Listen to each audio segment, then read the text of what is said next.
Hey, what's up? It's Brandon. I know I've kinda established myself as the melee guy on this channel, but I've got a little bit of a secret. The truth is, I actually really enjoy 2D fighters as well. I got into competitive fighting games in 2012, and while I didn't go to any tournaments back then due to the unfortunate combination of being a literal child at the time and living in a town with a scene so fucking tiny that our 20-man melee locals dwarfed it, I still watched EVO in 2012 and found myself hooked ever since. Now, don't get me wrong, I'm definitely more of a melee player. I've played so much melee that I literally flunked out of college. But as I was learning the game while dipping my toes in the various waters of other fighting games, a lot of my melee player friends would ask me what the appeal was. In fact, a lot of melee players in general don't really seem to see the appeal of 2D fighters, which is sad because I think there's a lot to unpack, and I think there's a lot of fighting games that are very similar to melee. So, I figured I'd be a little tour guide, like Universal Studios, just the guy who drives the car around and shows you all the cool stuff. Before we begin, if I get any little details wrong, please don't be mean in the comments, and don't get mad at me on Twitter, man. I'm just a smasher that likes Street Fighter and Guilty Gear, dog. Also, subscribe, because most of you haven't yet, and I think that's pretty cringe. Anyways, let's talk about the basics. I think melee is like a game of tag. Depending on the matchup, offense and defense is constantly in flux, and as such the game is less about the moment-to-moment interactions and more centered around outmaneuvering your opponent and capitalizing heavily off of single interactions. The strength of the characters are strongly affected by their overall mobility, and you have a higher degree of control over your character. This lets you dictate the pace of the match in pretty much any way you want, to the point where you literally do not have to fight if you don't feel like it. We should have listened. Oh, he's done. He's done. Probably no fist bump. On the flip side, versus more aggressive players, you pretty much explode when you get touched. This, combined with melee's overall speed, turns the game into a frantic hellscape where both players are constantly moving around each other, looking for that one moment to turn the game upside down. In other words, if you either catch your opponent or can't be caught by your opponent, you win the game. Oh, but you cannot give that kind of vantage point to Luke Stone. Meanwhile, fighting games are, I really don't want to say they're like chess, because that's really cringe, so I'm not going to say it, but they're more methodical. Every game, even the faster ones, are all about the moment-to-moment interactions. This is because, obviously, the objective is different. The goal here is to beat your opponent to death, rather than throw them off the stage and prevent them from coming back. There's no platforms, there's rarely ever stage hazards, and the edges of the screen are literally walls.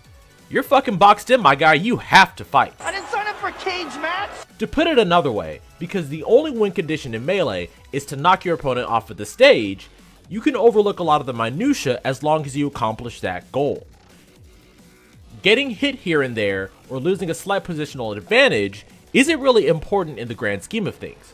However, in a more traditional fighter, you have a static amount of health, meaning the single interactions matter significantly more because every hit counts. Gotta get in the beam. Oh, double KO! It's gonna go on to another round. You're still moving around your opponent, but you're either throwing out a lot more quick moves to prevent your opponent from moving and setting up their game plan comfortably, or you're looking for opportunities to punish your opponent's commitments for big damage. In a lot of situations, you may know the frame data of the move you just threw out, and because you're plus and they're not, you can push your advantage a bit and begin to pressure your opponent. Maybe you know your opponent is going to throw out a slower move, and you decide to interrupt it with a slightly faster move that interrupts or counter hits your opponent's move, leading to a combo. Or maybe you throw out a move that hits harder and is a bit slower, but it's not plus and your opponent blocks it and punishes you. And while you can't literally fall off the stage, being trapped in the corner is far more devastating and is pretty much the end of the round if you can't fight your way out, due to how much more limited your movement options are. Not to mention that the only way to block is to hold back, meaning that if you're stuck in a bad spot, your whole goal is to try and move forward at all, let alone get out of the corner. Some games, such as Guilty Gear Strive, mitigate this by having corner pressure and damage eventually lead to the wall literally breaking and forcing you and your opponent to reset to neutral. Unlike Melee, however, simply landing a hit isn't enough to start your offense properly, and this is where I think things really diverge between the two kinds of fighting game. In Melee, nearly every hit or grab is an explosion. Part of being good at Melee is learning how to convert small openings to kills as consistently as possible, and due to percentage always having an effect on knockback and hit stun, except when it doesn't, moves that may not net you much at low percent can become incredibly powerful at high percent. Contrast this to a fighting game, hit stun, knockback, all that stuff is completely static. The purpose of a move or the reward you get from landing that move doesn't really change based on how much damage the opponent has taken. Rather, it changes based on the amount of resources you have at your disposal. Maybe you're playing Street Fighter and the move you landed is a good activation point for you to pop V-trigger and push your advantage. Maybe you're playing Guilty Gear and you have enough meter to RC during your combo for an extension after it normally would have ended, netting you big damage and a wall break. Even then, it's pretty unlikely that you'll land a combo that straight up ends the round, and that leads into the next thing I wanted to talk about. Combos are a little bit different than in Melee. As I said before, in Melee, nearly every hit or grab is an explosion. Simply clipping your opponent and knocking them down or getting them to clam up so you can grab them is enough to get your freak on. And in Melee, combos hit hard. Against players with a solid punish game, getting comboed is usually death in Melee. To top it off, due to the higher degree of control over your character you have, there's a much heavier emphasis on freestyling your combos since you have to take into account things such as stage positioning, platforms, varying fall speeds, weights, and tech roll timings and lengths. Not to mention mechanics like DI and SDI that allow the player being hit to alter the launch trajectory and starting point of the move they just got hit by in real time. Oh no, Ooh, nice up air. He's back. What? Wait, no fucking way. He just smashed the eye onto Battlefield. You can't do that. You can't. On top of that, you always have the option to forego a longer combo to try and hit your opponent off stage early for a quick kill. The point is that combos are just one of the many ways you can net a kill in Melee, and sometimes if you notice your opponent is asleep at the wheel, it's better and easier to just throw your opponent off the stage and snipe their jump for a freebie. In a traditional fighter, you don't really have that option most of the time. A common misconception I've heard from other smashers is that in a fighting game, you just want to try and fish for your best or most damaging combo, but it's really not that simple either. Just because you can't control your character like you can in Melee, doesn't mean you don't have a ton of things to take into account when you're doing combos or running your offense. In actuality, there is a strong freestyle element to combos in traditional fighters. The kinds of combos you're trying to pull off vary based on what move you start the combo with, how much meter you have, where you are in the screen, whether your opponent was in the air when they got hit or the ground, etc. Also, the big damage combos are usually just really fucking hard, man. Combos also serve more purposes in fighting games than just big damage. A common example is that in many games, you may have a situation where it's better to go for a combo that has better screen carry or meter gain instead of damage. Alternatively, you may remember that I said that being in the corner was, pretty bad.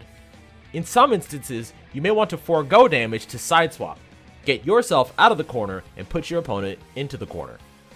In many cases, a lot of your character's moves may not even lead into combos at all, though this depends on the game.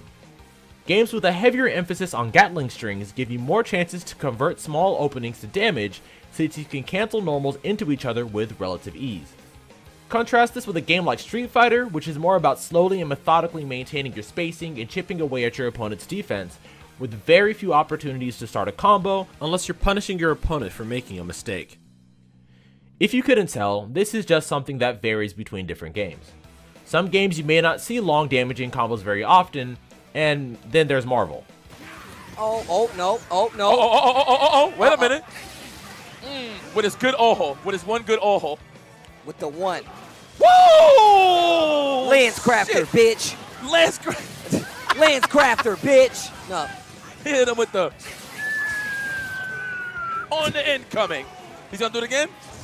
Oh! That was genius. That was genius. Stop. Take him to the other dimension. Yo, that shit Chaos was genius. Dimension. That shit was genius. Just depends. If combos are what draw you to a game, you may want to take a stop in the anime and the versus fighter aisles before looking at more mainstream titles. So, yeah, fighting games are cool.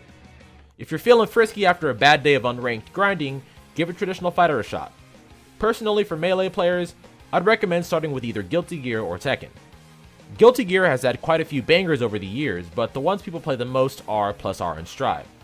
Plus R is probably closer to Melee in terms of game speed, fluid movement, and just goddamn fucking wacky shit constantly happening, but Strive is much newer, much more populated, and is a much easier game to learn for newcomers.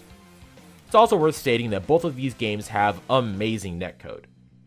Tekken is not that by any means, but in exchange for having almost no real in-game learning tools and bad online, you get a game centered around strong movement that is so incredibly deep and so fun to learn. So, give some fighting games a shot. You'll be glad you did. That's it for this video. If you enjoyed it, go ahead and drop a like and subscribe. If you like the sound of my voice, follow me on Twitter and check out the last episode of Melee Mechanics, where I go over basic movement options in Melee, along with real-world examples of how to apply them. Last, a huge shout out to our patrons. You're the reason we at That Blasted Salami can afford to do what we do, so thanks for supporting us. I'll see you guys in the next one.